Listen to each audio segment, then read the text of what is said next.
Street favourite, portfolio favourite Tata Motors के बारे में बात करने वाला हूं और आपके इंस्टाग्राम फीड तक टाटा सियरा की रील जरूर पहुंच गई होगी। शानदार कार है, नो डाउट, क्या ही रोड प्रेजेंस है और इस सेगमेंट के मार्केट लीडर क्रेटा को टक्कर देने के लिए आई है। लेकिन हम टाटा सियरा के बारे में बात नहीं करने वाले, हम टाटा मोटर्स शेयर के बारे में बात कर रहे हैं, जहां पे नई गाड़ियों की लॉन्चिंग देखने को मिल रही है, but at the same time Tata motor passenger vehicle का शेयर लगातार नीचे जाता हुआ दिखाई दे रहा है। लेकिन सबसे इंपॉर्टेंट जो क्रक्स है उसे समझने की कोशिश करते हैं। टाटा मोटर्स ने कॉर्पोरेट एक्शन किया, टाटा मोटर्स के कमर्शियल व्हीकल को अलग से लिस्ट किया और पैसेंजर व्हीकल को अलग से लिस्ट किया।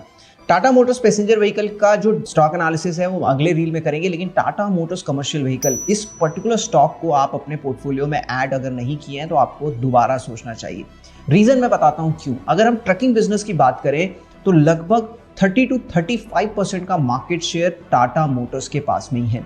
अगर आप हैवी कमर्शियल व्हीकल ट्रक्स की बात करते हैं तो ये मार्केट शेयर बढ़ जाता है और ये पहुंच जाता है 60% के आसपास। यानी कि ट्रकिंग बिजनेस में एक स्ट्रॉन्ग प्रेजेंस के साथ टाटा मोटर कमर्शियल व्हीकल काम करती है और इसीलिए जब से ये स्टॉक स्प्लिट हुआ है अलग अलग हिस्सों में, टाटा मोटर्स कमर्शियल व्हीकल आपको जोर से चलता हुआ दिखाई दे रहा है। इनफैक्ट ये 20% के आसपास के रिटर्न्स भी फेच कर रहा है जब से ये कॉर्पोरेट एक्शन हुआ है तब से। और इस पूरी कहानी में एक नया एंगल जो जुड़ता है वो होता है जीएसटी बेनिफिट का।